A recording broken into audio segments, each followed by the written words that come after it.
Hi everyone, welcome to your channel I learn. आज हम chapter 7 की लैंग्वेज के क्वेश्चन आंसर्स डिस्कस करने वाले हैं। अगर आपने इस चैप्टर के पिछले पार्ट की वीडियोस नहीं देखे हैं तो टॉप राइट कॉर्नर पे इसका लिंक है, उसे क्लिक करें और ज़रूर देखें। बिफोर वी स्टार्ट, अगर आपने हमारे चैनल को सब्सक्राइब नहीं किया है तो प्लीज़ इसे सब्सक्राइब करें और हमें सपोर्ट करें।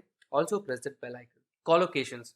सो ये जो लैंग्वेज का क्वेश्चन है, ये एक टॉपिक के बारे में जिसका नाम है कॉलोकेशंस। सो कॉलोकेशंस क्या होते हैं? Certain words go together, such word friends are called collocations. The collocation of a word is the company it keeps. For example, look at the paired sentences and phrases below. Which is common collocation and which one is odd?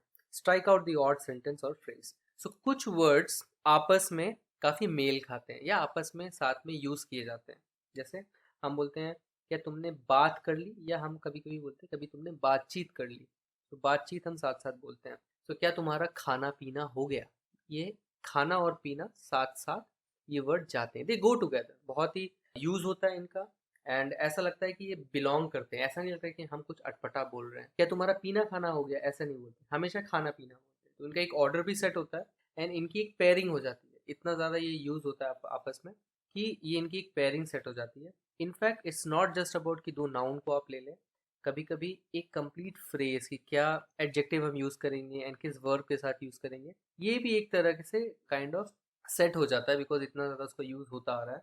And ऐसे word जो आपस में इतना ज़्यादा साथ में बोले जाते हैं, वो उनको आप वर्ड फ्रेंड्स भी बोल सकते हैं, जैसे फ्रेंड्स बन गए हैं। एंड इन तरह के वर्ड्स को जो आपस में दे गो टुगेदर, उनको हम कॉलोकेशन बोलते हैं। सो इसको ज़्यादा अच्छे से समझने के लिए इसमें आपको एक छोटी सी एक्सरसाइज दी है। यहाँ पे दो पेयर ऑफ सेंटेंसेज है या फ्रेजेस हैं एंड आपको बताना है इसमें आपको अटपटा सा कौन लग रहा है, ऑड सा कौन सा लग रहा है। तो पहले पार्ट में, ए पार्ट में दिया है how old are you and second one is how young are you. So in fact अगर हम ग्रामेटिकली बोले और in the sense of meaning बोले तो दोनों सेंटेंसेस गलत है। तुम कितने ओल्ड हो या तुम्हारी उम्र कितनी हो गई है। हाउ यंग आर यू, तुम कितने जवान हो। तुम कितने बूढ़े हो या तुम कितने जवान हो, दोनों का मतलब सही है।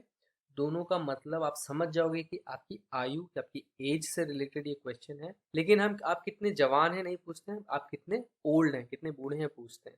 एंड व्हेन समबडी सेज कि आप कितने ओल्ड हैं, तो आप उसको वैसा इंटरप्रेट भी नहीं करते हो कि आपसे पूछा जा रहा है कि आप कितने बूढ़े हो। आप क्या इंटरप्रेट करते हो उसकी कि आपकी एज क्या है। So this is one example of going together. कि how old are you? How and old they go together, not how and young in this context. Similarly, हम बोलते हैं a pleasant person, पर एक pleasant pillow नहीं बोलते। गलत नहीं है कहना, एक pillow pleasant हो सकता है क्योंकि आपको एक अच्छे से पिलो यानी तकिया, तो तकिया पे बहुत अच्छी नींद आती है, आपको बहुत नरम लगता है, तो आप उसको बोल सकते हैं कि this pillow is pleasant. But हम ये यूज़ नहीं करते, अटपटा सा यूसेज है ये एंड आप मोस्ट ऑफ द टाइम नहीं पाएंगे कि इस तरह का यूसेज हुआ है। देर आर सम राइटर्स, कुछ ऐसे राइटर्स होते हैं जो जानबूझ के ऐसे यूसेजेस करते हैं। आप देखोगे कि कोई बोल दे कि look at that beautiful caterpillar, तो आपको अटपटा सा लगेगा कि, या फॉर एग्जाम्पल ब्यूटीफुल तो हम थिंग्स के लिए यूज करते हैं।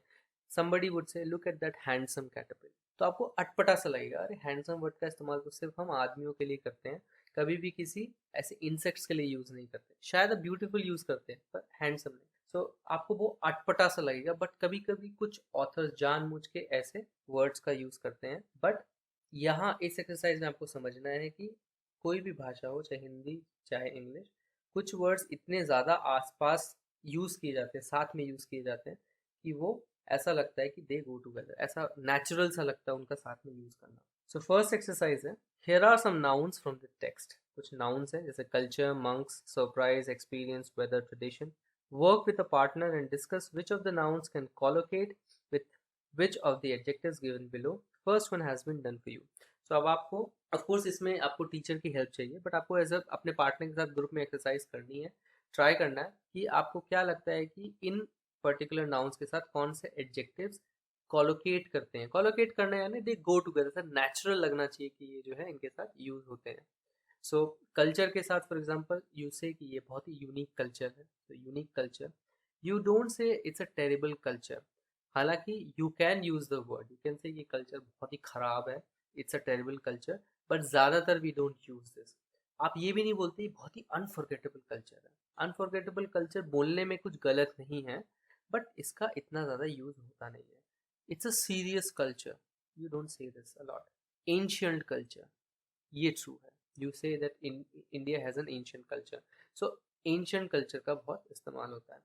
वाइड कल्चर नहीं, सडन कल्चर नहीं. सो सिमिलरली आपको हर एक पर्टिकुलर नाउन के साथ कॉलोकेट करता हुआ एडजेक्टिव बताना है. सो मंक्स के लिए फॉर एग्जांपल एक ही ऐसा एडजेक्टिव है जो बहुत यूज़ किया जाता है, जो कॉलोकेट होता है, दैट इज सीरियस मंक्स. बाकी आप ट्राई कर सकते हैं, यू विल नॉट सी कि इनका कॉलोकेशन हो रहा है. वैसे ही surprise, surprise, terrible surprise, unforgettable surprise, unique surprise भी बोला जाता है. सो यू कैन से, आप आर्ग्यू कर सकते हो कि हाँ यूनिक सरप्राइज भी हो सकता है, बट इतना ज़्यादा यूज़ नहीं होता है. मोस्टली यू से it's unforgettable surprise. So in fact unforgettable surprise सबसे ज़्यादा कॉलोकेट कर रहा है. टेरिबल सरप्राइज भी लोग बोलते हैं. एक्सपीरियंस, एक्सपीरियंस में आप बोलते हैं मेरे लिए बहुत ही यूनिक एक्सपीरियंस था, बहुत ही टेरिबल एक्सपीरियंस था, अनफॉरगेटेबल एक्सपीरियंस था. तो these three collocate. Weather, weather में it was an unforgettable weather, बहुत ज़्यादा यूज़ नहीं होता है. It was a terrible weather, बहुत ही ख़राब मौसम है, बहुत ही बेकार मौसम है, या आप बहुत यूज़ करते हैं टेरिबल वेदर.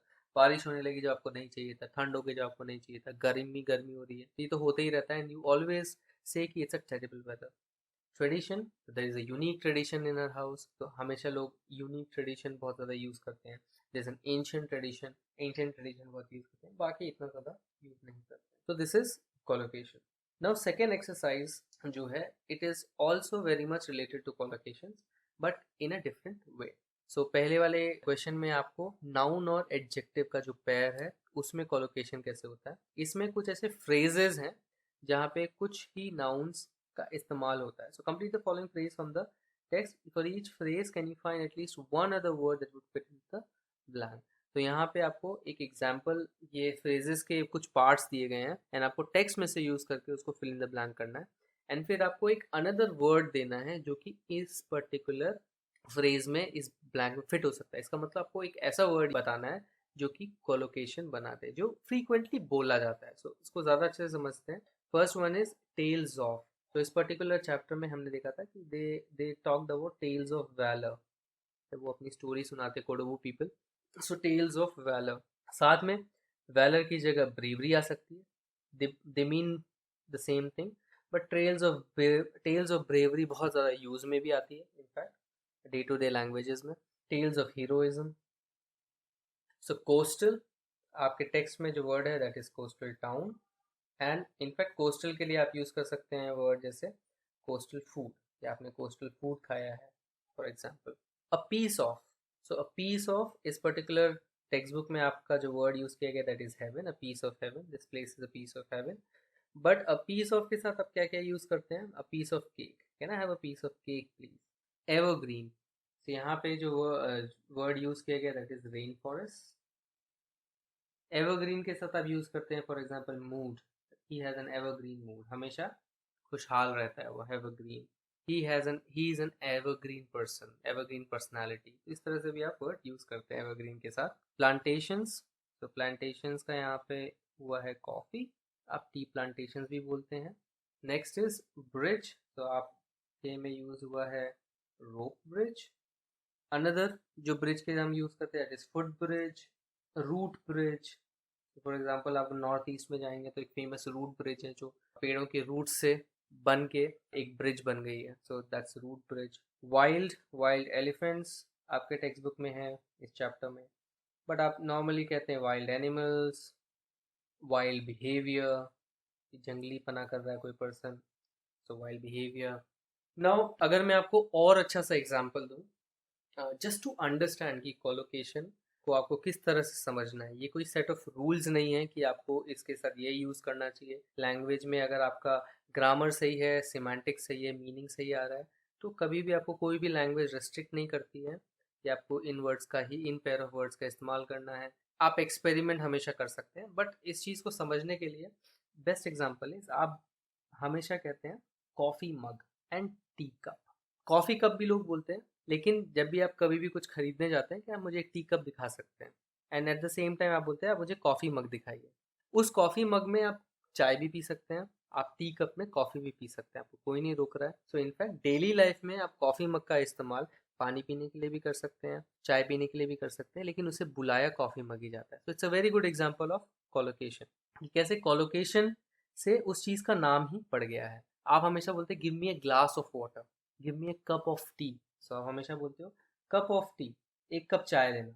भले ही वो चाय आपको वो शीशे के ग्लास में वो चाय वाला दे देगा, एक कप चाय पिला दो बोलते हो आप हमेशा। कप आपको कभी नहीं मिलेगी, ग्लास में चाय मिलेगी, लेकिन वो बोलने का तरीका होगा। It's a collocation. एक वो दे गो टुगेदर, ये हमेशा साथ में ये वर्ड्स जाते हैं। अरे चाय समोसा खाते हैं, भले ही आप चाट खा के आओगे, चाय के साथ कुछ और चाट खा लोगे, लेकिन चाय समोसा खाते हैं। तो दिस इज समथिंग विच कोलोकेट, दे हमेशा साथ में जाते हैं एंड इनका यूसेज इतना ज़्यादा होने लगता है कि वो और ज़्यादा पॉपुलर होते जाते हैं ऐसे वर्ड के pairs. Thanks for watching this video. अगर ये वीडियो आपको पसंद आया तो इस वीडियो को एक लाइक दीजिए, अपने कमेंट्स और फीडबैक्स कमेंट सेक्शन में लिखिए और हमारे चैनल को सब्सक्राइब कीजिए। आप इस चैनल को सब्सक्राइब इस गोल लोगो पे क्लिक करके सब्सक्राइब बटन दबा के कर सकते हैं। इस बेल आइकन को भी प्रेस करना ना भूलिए ताकि हमारे सारे वीडियोस की नोटिफिकेशन आप तक जल्द से जल्द पहुंचे। इस चैनल पे अगले वीडियोस के लिए स्टे ट्यून। Bye bye.